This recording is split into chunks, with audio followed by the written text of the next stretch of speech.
Assalamualaikum warahmatullahi wabarakatuh. Selamat datang semuanya. Kali ini kita akan membahas materi mengenai struktur bidang dan struktur garis. Pengertian unsur struktur secara geometri. Unsur dalam struktur geologi dianggap sebagai bidang-bidang dan garis-garis yang memiliki kedudukan atau orientasi yang jelas dalam suatu ruang. Secara geometri, unsur struktur dibedakan menjadi dua. Ada struktur bidang dan struktur garis. Nah, kita masuk yang pertama, itu ada struktur bidang. Kedudukan struktur bidang. Itu yang pertama ada jurus atau strike. Garis jurus atau strike line dapat didefinisikan sebagai sebuah garis horizontal yang terletak pada suatu struktur bidang. Jurus suatu struktur bidang pada lokasi tertentu adalah sudut antara garis jurus dengan utara sebenarnya.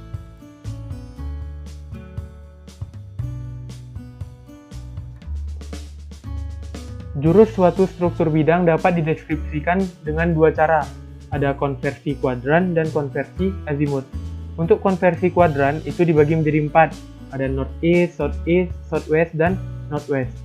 Nah, ini sama, dia berarti north 45 derajat east, kalau misalnya southeast berarti south 45 derajat east, kalau misalnya southwest berarti south 45 derajat west, gitu seterusnya, dan northwest gitu juga, north 45 derajat west. Nah, kalau konversi azimut itu kita pakai derajat dari 0. North berarti 0 derajat. Kemudian semakin berputar mengikuti arah jarum jam, semakin mendekati ke 360 derajat. Jadi putarnya mengikuti arah jarum jam. 0 derajat, 45 derajat, 90 derajat, 135 derajat. Nah, kemiringan atau dip. Dip itu terbagi menjadi dua. Itu ada kemiringan sebenarnya atau true dip dan ada kemiringan semu atau apparent dip. Kemiringan sebenarnya atau true dip dari suatu struktur bidang adalah sudut antara struktur bidang tersebut dan sebuah bidang horizontal yang diukur pada bidang vertikal tertentu. Sedangkan apparent dip adalah kemiringan yang diukur pada bidang vertikal yang tidak tegak lurus oleh garis jurus, disebut sebagai kemiringan semu. Nah, perbedaannya ini, kalau untuk kemiringan sebenarnya itu dia tegak lurus terhadap strike. Ini dia tegak lurus terhadap strike. Sedangkan untuk kemiringan semu dia tidak tegak lurus atau miring dari arah strike-nya. Ini pengukurannya dari kalau misalnya dia yang sebenarnya dia ke sini. Kalau tidak sebenarnya dia ke Untuk pengukuran strike dip itu kita menggunakan right hand rule atau aturan tangan kanan. Jika kita mengikuti aturan tangan kanan, kita harus memilih arah jurus sehingga jika kita menghadap pada arah jurus tersebut, struktur bidang miring ke arah kanan. Jadi pokoknya itu dip itu selalu tegak lurus dari arah jurusnya. Nah, untuk penulisan kedudukan struktur bidang. Kedudukan struktur bidang secara lengkap dideskripsikan oleh jurus dan arah kemiringan, strike atau dip. Nah, itu penulisannya kita tulis dengan strike dulu, baru dipnya. Jadi penulisannya N300 derajat east, garis miring 45 derajat. Strike-nya dulu, baru dipnya. Nah, kita masuk ke contoh soal. Jadi kita masuk contoh soal struktur bidang dulu, nanti baru kita bahas yang struktur garisnya lagi. Masalah pertama, dengan menggunakan geometri deskriptif, tentukan kemiringan sebenarnya dari sebuah bidang perlapisan jika diketahui jurus bidang perlapisan sama dengan 150 derajat dan kemiringan semu pada arah 260 derajat sama dengan 25 derajat. Nah, di sini diketahui jurus bidang perlapisannya 150 derajat dan kemiringan semunya itu 260 derajat sama dengan 25 derajat. Nah, di sini yang ditanya berarti kemiringan sebenarnya. Karena pasangan untuk strike ini belum ada, jadi yang ditanya kemiringan sebenarnya. Nah, langsung saja kita gambarkan dalam proyeksi ortografi. Tahap pertama itu teman-teman buat kuadran. Buat kuadran 4 ini. N diberi notasi N, North, East, dan titik tengah itu dibuat nilai diberi notasi A atau diberi tanda A. Nah, tahap selanjutnya itu plotting nilai 150 derajat. Dari sini dapat 150 derajat, di sini misalnya kita garis dan beri notasi P dan Q. Beri notasi P dan Q. Nah, selanjutnya itu kita plotting kemiringan semuanya 260 derajat. Jurus semuanya kita plotting 260 derajat. Kita plotting 260 derajat. Dapatnya di sini kita beri notasi F1. Selanjutnya itu kita plotting dip semuanya atau kemiringan semuanya. Kita plotting kemiringan semuanya dari F1. Berarti ke sini, ke atas, F1 ke atas. Kita beri nilai 25 derajat. Nah, kita beri notasi N. Setelah itu, kita buat garis tegak lurus dari F1 ke arah N. Garis tegak lurus membentuk sudut siku-siku. Ini garis tegak lurus membentuk sudut siku-siku. Nah, untuk panjang ini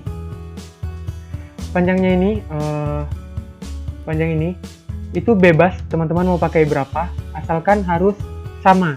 Kalau misalnya mau pakai 2 cm, 2 cm terus, 1 cm, 1 cm terus. Nah, jadi sekarang ini, untuk gambar ini kita asumsikan 2 cm. Jadi kalau semakin ke sini semakin kecil. Jadi kalau misalnya teman-teman mau pakai 1 cm juga boleh, berarti di sini. Kalau mau pakai 2 cm berarti di sini. Pokoknya dia tegak lurus dan sampai ke N. Tegak lurus, ini kita asumsikan 2 cm. Nah, kalau di gambar ini, di model ini, itu dia N ini adalah D, panjang D. Ini dia. Nah, selanjutnya itu kita buat garis bantu,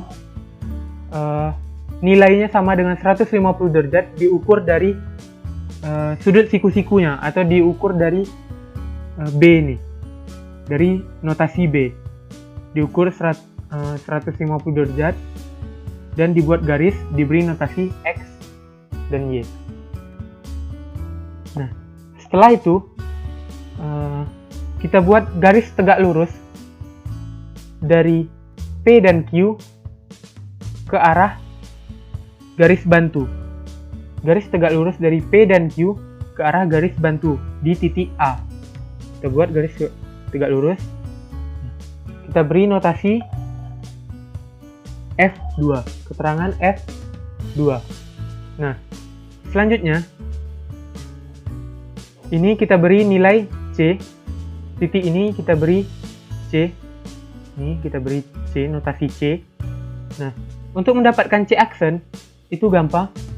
Teman-teman tinggal ambil panjang ini di aplikasikan ke sini. Berarti ini kita pakai tadi sepakatnya 2 cm. Kita aplikasikan ke sini, kita ukur 2 cm. Nah, titik ujungnya itu merupakan C aksen. Nah, selanjutnya dari C aksen ini kita buat garis seperti ini.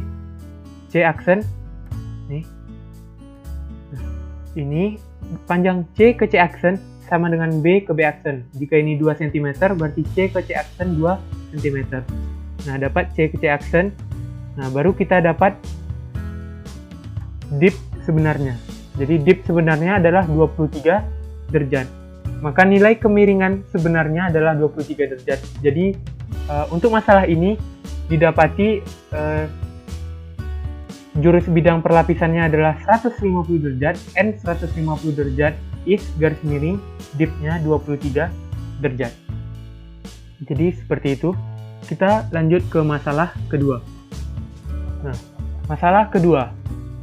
Dua buah kemiringan semu terletak pada sebuah struktur bidang. Kemiringan semu pertama berarah 240 derajat dengan besar 25 derajat.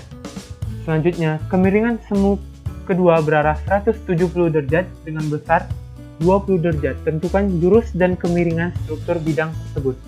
Nah, di sini diketahui kemiringan semu pertama itu N 240 derajat east garis miring 25 derajat, dan kemiringan semu keduanya itu 70 derajat east garis miring 20 derajat. Nah, tentukan jurus dan kemiringan struktur bidang yang sebenarnya. Jadi ini yang ditanya, true dip-nya dengan jurus sebenarnya, true straight-nya. Nah, tahap pertama itu sama dengan yang tadi, itu kita buat kuadran dan diberi notasi north, east, dan titik tengah itu diberi A. Nah, selanjutnya kita plotting nilai kemiringan semu pertamanya 240 derajat. Dapatnya di sini 240 derajat. Ini 240 derajat. 240 derajat. Nah, selanjutnya kita plotting dip dari semu pertamanya. Itu 25 derajat. Kita plotting dari sini ke sini 25 derajat. Dapatnya di sini. Kita beri notasi N. Nah, ini 25 derajat. Nah, selanjutnya itu kita buat garis tegak lurus. Garis tegak lurus dari F1 ke N. Nah, ini sama dengan tadi. Itu terserah teman-teman mau pakai 1 cm, 2 cm, 3 cm, pokoknya terserah. Asalkan konsisten. Jika sudah pakai 2 cm, 2 cm, 1 cm, 1 cm terus. Nah, di sini kita asumsikan kita pakai 2 cm garis tegak lurusnya. Jadi di sini membentuk sudut siku-siku. Garis tegak lurusnya 2 cm dan diberi notasi B dan B aksen. B dan B aksen. Nah, selanjutnya itu kita plotting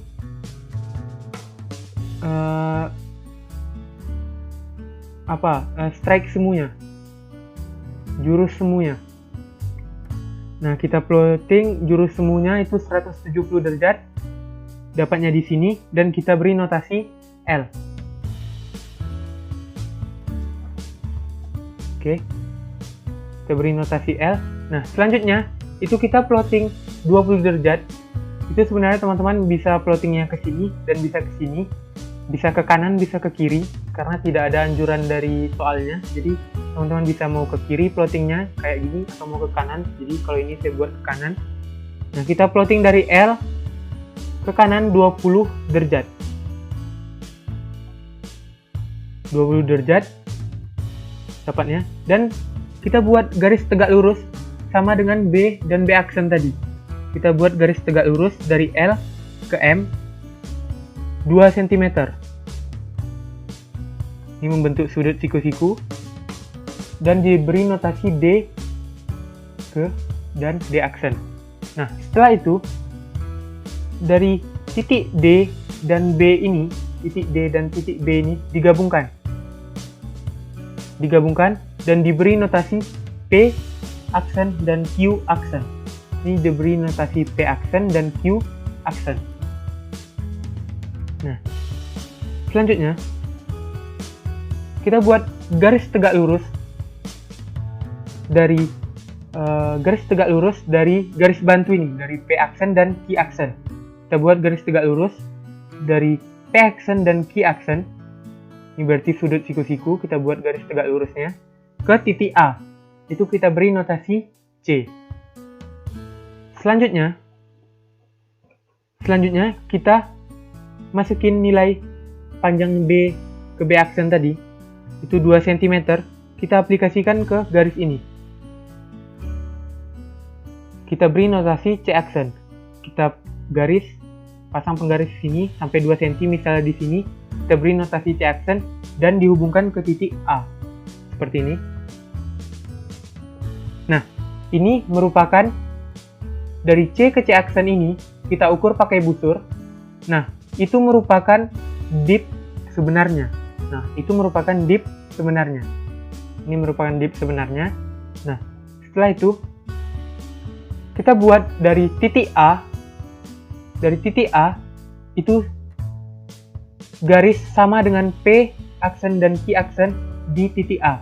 Itu kita beri notasi P dan Q. Nih, kita garis P aksen dan Q aksen ini sama dengan garis P dan Q. Kita garis di sini. Kemudian kita ukur dari north sampai ke Q. Nah, itu merupakan garis strike-nya. Ini merupakan garis strike-nya. Jadi, diketahui nilai strike sama dengan 135 derajat dan nilai dip-nya adalah 19 derajat. Maka nilai yang didapat adalah north 135 derajat east garis miring 19 derajat. Nah, kita lanjut ke struktur garis. Struktur garis merupakan salah satu unsur dalam struktur geologi. Pada umumnya, struktur garis berada pada suatu struktur bidang. Contoh, sumbu perlipatan pada bidang perlapisan, gores garis pada bidang sesar atau yang biasa kita sebut silicon site, dan lineasi mineral pada bidang foliasi. Kedudukan struktur garis. Unsur-unsur dalam struktur garis. Nah, kalau tadi di struktur bidang kita punya strike dan dip, kalau untuk struktur garis itu kita punya trend dan plunge. Plunge merupakan penunjaman, sedangkan trend adalah arah penunjaman. Selanjutnya ada pitch. Penunjaman atau plunge. Sudut yang dibentuk oleh struktur garis tersebut dengan bidang horizontal diukur pada bidang vertikal. Nah, untuk penunjaman itu, dia sudutnya horizontal, kita ukurnya vertikal. Sedangkan untuk trend atau arah penunjaman, itu arah dari proyeksi struktur garis tersebut ke arah bidang horizontal. Nah, untuk trend itu arahnya horizontal. Nah, untuk pitch adalah sudut antara struktur garis tersebut dengan horizontal, diukur pada bidang di mana struktur garis tersebut terbentuk. Kisaran nilai pitch adalah antara 0 derajat sampai 90 derajat. Untuk penulisan kedudukan struktur garis. Kedudukan struktur garis secara lengkap dideskripsikan oleh penunjaman dan arah penunjaman. Nah, berarti untuk penulisannya itu penunjaman dulu baru arah penunjaman. Berarti 45 derajat baru N 300 derajat east.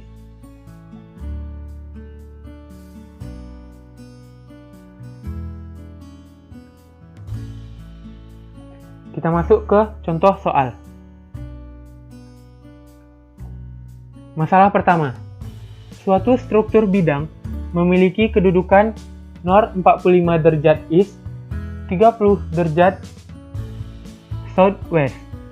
Pada bidang tersebut terdapat struktur garis berarah north 180 derajat east. Tentukan kedudukan dan pitch struktur garis tersebut. Nah, di sini dapati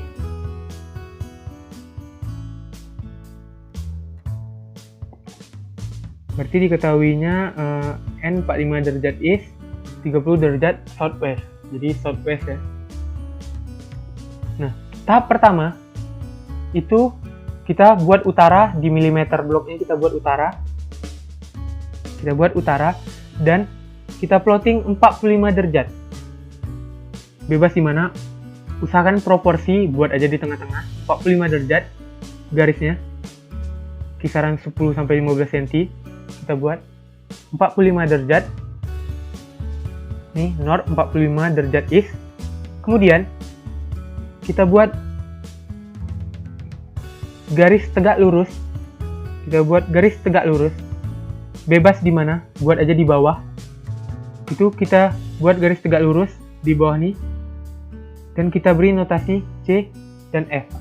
Panjang ini ke sini kita tetapkan aja ini 4 cm.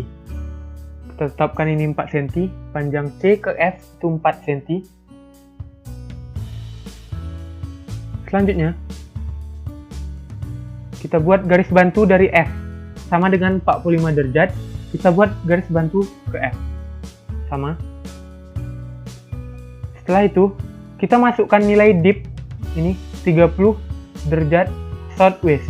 Berarti kalau southwest berarti dia ke kiri. Kalau misalnya southeast berarti ke kanan. Berarti southwest. Southwest berarti ke kiri. Nah, kita hitung 30 derajat southwest. Berarti 30 derajat ke kiri. Dari F kita hitung ke kiri 30 derajat. Nah, garis itu kita beri notasi D. Di antara D dan F itu kita beri notasi T atau keterangan T.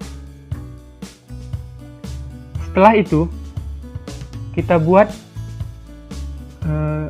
garis bantu lagi, garis tambahan 1 cm dari titik F, kemudian diberi keterangan D aksen. Dari titik F kita buat garis bantu 1 cm lagi, kemudian diberi notasi D aksen. Selanjutnya dari titik D aksen itu dibuat garis sama dengan N45 derajat, atau bisa kita sebut ini bayangan kedua, ini bayangan pertama. Nah, ini bidang pertama ya.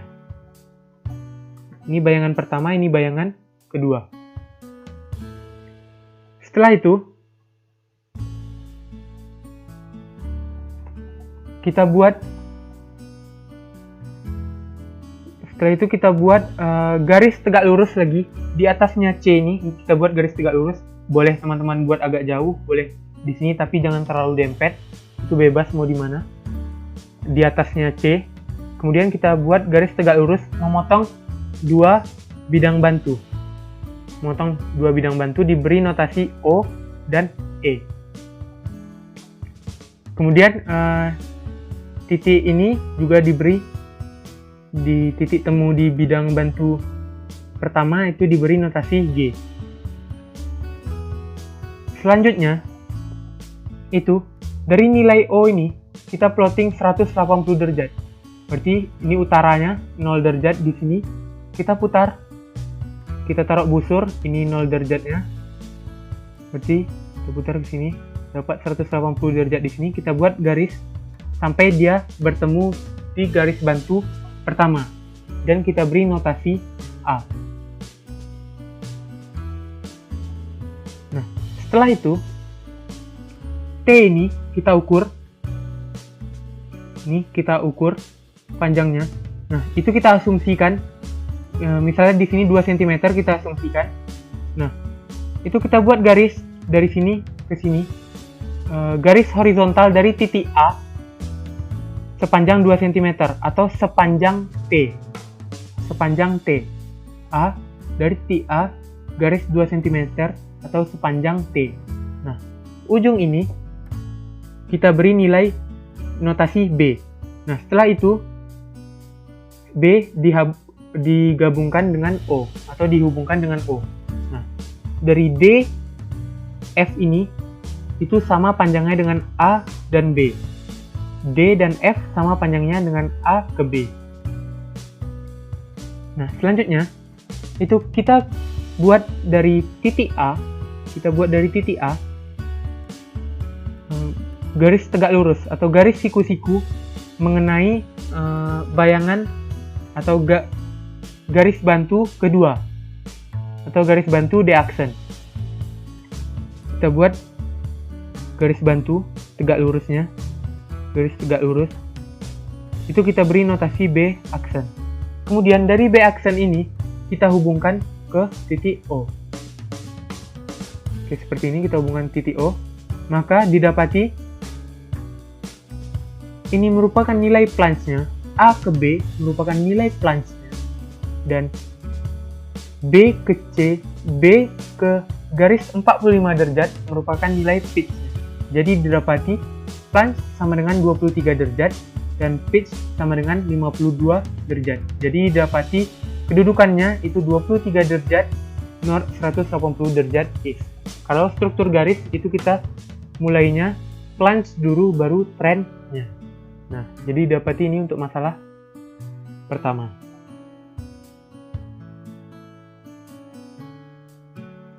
Untuk masalah kedua, suatu zona mineralisasi dianggap sebagai satu zona atau garis lurus yang merupakan perpotongan antara lapisan batu gamping dengan kedudukan N 70 derajat east, garis miring 40 derajat southwest dengan suatu koro andesit dengan kedudukan N 140 derajat east, garis miring 25 derajat southeast. Tentukan kedudukan struktur garis yang merupakan zona mineralisasi tersebut. Nah, pertama kita buat utara dulu. Di milimeter block yang kita buat utara dulu.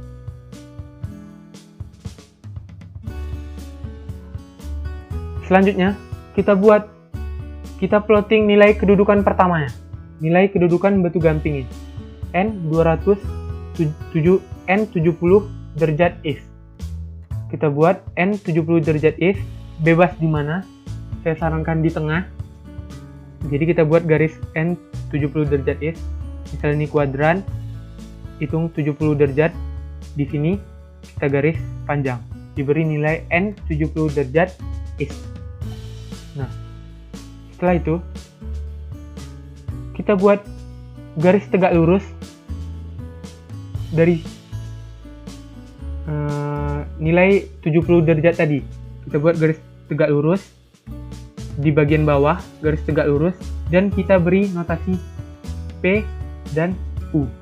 Ini kita buat aja panjangnya 4 cm ya. Kita asumsikan panjang ini 4 cm.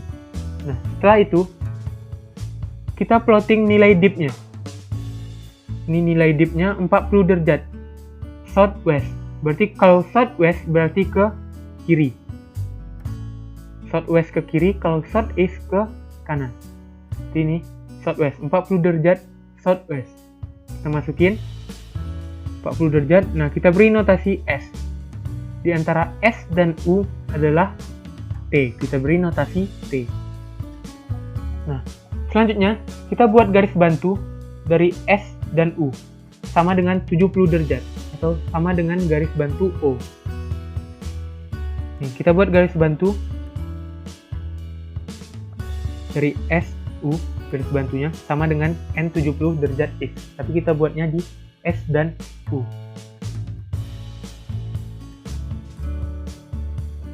Selanjutnya, itu kita plotting nilai 140 derajat. Nilai bidang keduanya. Ini bidang pertama. Nah, kita plotting bidang keduanya. 140 derajat. Kita buat bidangnya bebas, asalkan bebas mau di mana, asalkan dia kena garis. Mau di sini juga boleh, di sini juga boleh, bebas di mana aja. Nah, itu kita beri notasi A. Bidang kedua kita beri notasi A. Nah, titik temu dari bidang 1 dan bidang 2 itu kita beri notasi K. Nah, selanjutnya itu kita buat garis tegak lurus dari bidang kedua. Garis tegak lurus dari bidang kedua. Dari 140 derajat nih kita buat tegak lurus ke sini. Nah, itu kita beri notasi B dan F. Nah, untuk panjang ini nanti saya jelaskan untuk panjang ini. Selanjutnya, itu kita plotting 25 derajat southeast. 25 derajat southeast berarti ke kanan. Kalau southwest ke kiri, kalau southeast ke kanan. Jadi kita plotting 25 derajat ke kanan. Nah, dapat C. Kita beri notasi C, 25 derajat. Nah, untuk panjang F dan C ini, itu menyesuaikan dengan panjang T. Nah, ini kita asumsikan nilai T-nya 2 cm. Nah, nilai T di sini juga harus 2 cm. Jadi, misalnya teman-teman buat di sini. Nah, ini kan belum pas 2 cm nih. Tarik terus garis F dan tarik terus garis C sampai dia menjadi 2 cm. Nah, itu panjang F dan C itu ditentukan dari panjang T-nya, panjang T. Jadi tarik terus panjang C ini sampai dia menjadi 2 cm. Kalau misalnya di sini 1 cm, berarti dia cuma di sini. Kalau 2 cm, tarik terus garis F dan C. Nah, setelah itu dari garis F dan C itu kita buat bidang bantu kedua untuk bidang kedua. Ini bidang bantu kedua, ini bidang bantu pertama. Nah, itu kita beri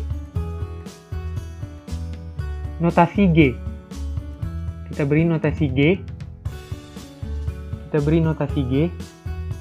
Dan titik temu dari bidang bantu 2 dan bidang bantu 1 itu diberi notasi M. Selanjutnya, dari titik M itu kita hubungkan ke titik K. Kita hubungkan ke titik K. Selanjutnya, kita buat garis horizontal dari titik M ke arah kanan. Garis horizontal dari titik M ke arah kanan sepanjang garis T.